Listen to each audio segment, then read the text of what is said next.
Bienvenue dans cette nouvelle vidéo, j'espère que tu vas bien. Donc là je me suis un peu posé à l'extérieur puisqu'il fait beau et j'aimerais aujourd'hui te parler de trois grands types d'articles qui cartonnent, des types d'articles en fait que j'ai tout simplement testés sur mon blog et qui ont fonctionné pour moi, donc qui pourraient potentiellement fonctionner pour toi. Donc là excuse-moi si ça bouge, hein, c'est tout à fait normal, je tiens ma perche, enfin c'est même pas une perche à selfie qui n'est même pas du tout stabilisée, on va essayer de faire avec, mais c'est pas grave. Donc pour te dire que je vais te donner ces trois types d'articles qui fonctionnent. Donc on va tout de suite commencer, hein, ça ne sert à rien que je te raconte plus de choses, on va tout de suite commencer par le premier qui est tout simplement un article buzz. Tout simplement tu vas prendre un article dans ta thématique, quelque chose qui est un peu buzz sur le moment et tu vas venir parler de ce sujet de la manière la plus pertinente possible. Donc je t'invite vraiment à faire attention à la pertinence justement, essaye peut-être de donner même ton avis par rapport à ce truc qui fait buzz. Alors là je pense par exemple à la thématique du web marketing, peut-être que tu as entendu parler de l'histoire de Emmanuel Friedenreich, donc Friedenreich ou Friedenreich, je ne sais pas exactement comment ça se prononce, mais il a justement fait un petit peu un bad buzz sur le web, il s'est fait descendre par des gros youtubeurs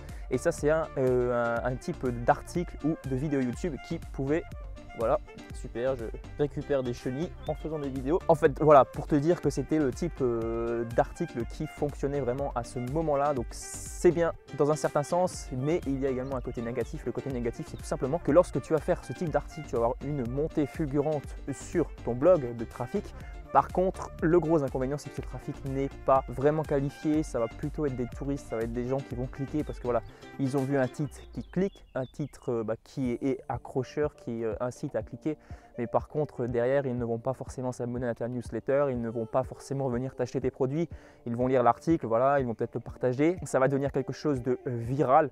Alors bien sûr, mon article en question n'est pas devenu viral. Voilà, j'ai eu quelques visites dessus, mais beaucoup plus de visites que les autres articles de mon blog tout simplement. Par contre, ça ne m'a pas apporté énormément en termes d'inscrits à ma newsletter. Donc tu peux utiliser cette technique pour avoir des visiteurs sur ton blog et surtout peut-être pour te faire connaître, même si ce sera seulement un faible pourcentage qui va venir te suivre après. Donc ça c'est le premier type d'article, donc les articles buzz. Ensuite, le deuxième type d'article, c'est tout simplement les articles qui vont parler d'un formateur en particulier dans ta thématique.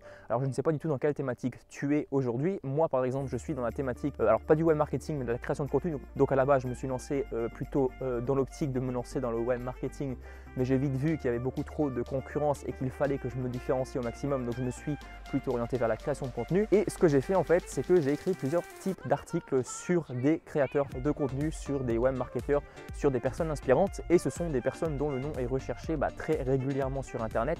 Donc ça veut dire que les gens vont venir taper avis, je sais pas, par exemple Théophile Hélier.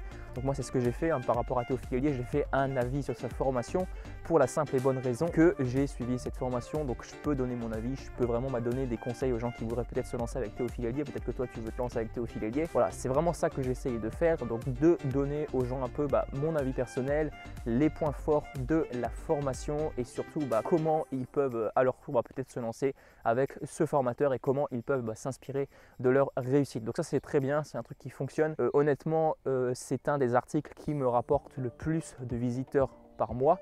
Donc clairement, si tu veux faire ça, c'est vraiment à mon avis une bonne solution. En plus de ça, tu vas vraiment attirer des visiteurs qualifiés sur ton blog puisque ce formateur en question est dans la même thématique que toi. Donc à utiliser vraiment, alors bien sûr pas sans modération, avec modération, mais utilise-le quand même le plus souvent possible parce que clairement ça donne de gros résultats. Et même au niveau des inscriptions, voilà, je vois quand même des nettes différences. Donc là, je vais mettre la vidéo sur pause tout simplement parce qu'il y a une bagnole qui va passer et ça va être un peu moche. Le troisième type d'article qui fonctionne très bien, surtout que j'ai remarqué sur mon blog, c'est tout simplement les articles qui utilisent la longue traîne. Alors qu'est-ce que la longue traîne?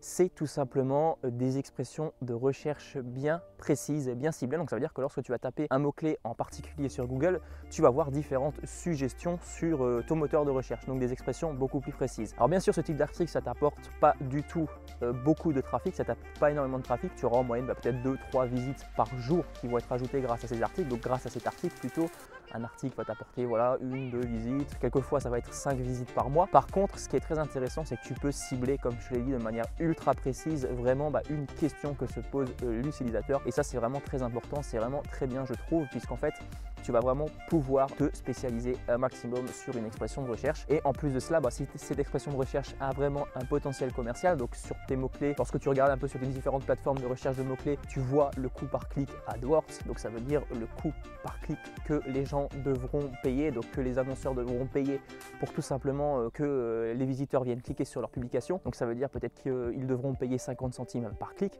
Et bien toi, tout simplement, plus ce résultat va être haut, plus tu vas pouvoir tout simplement gagner de l'argent grâce à ce mot-clé en particulier, puisqu'il y a des gens qui sont susceptibles d'acheter lorsqu'ils font cette recherche de mots-clés. Donc voilà, c'est quelque chose qui est très important à prendre en compte. Donc là, je me suis un peu éparpillé, mais c'est pour te dire que ce type d'article, ça fonctionne très bien. Certainement, ça ne rapporte pas le plus de résultats en termes de chiffres. Par contre, en termes de résultats, résultats financiers, ça te rapporte beaucoup plus et c'est, je pense, ce que tu cherches aujourd'hui si tu veux créer ton blog, si tu veux vivre de ton blog, tu veux vivre de ton contenu, tu veux peut-être vivre de ta passion sur le web. Donc, je te conseille vraiment de partir dans cette optique, pas forcément de chercher la quantité. Donc, les articles buzz, comme je te l'ai dit, c'est bien un certain temps. Donc, tu le fais une ou deux fois de temps en temps. Ensuite, tu as les articles avis sur des personnes influentes dans ta thématique. Et ensuite, troisième chose, tu as les articles ultra ciblés et qui sont vraiment, à mon avis, les mieux pour pouvoir rentabiliser ton blog le plus rapidement possible. Alors le plus rapidement possible, non pas le plus rapidement possible parce que c'est long à mettre en place, c'est long surtout à se référencer. Par contre, c'est la meilleure méthode à mon sens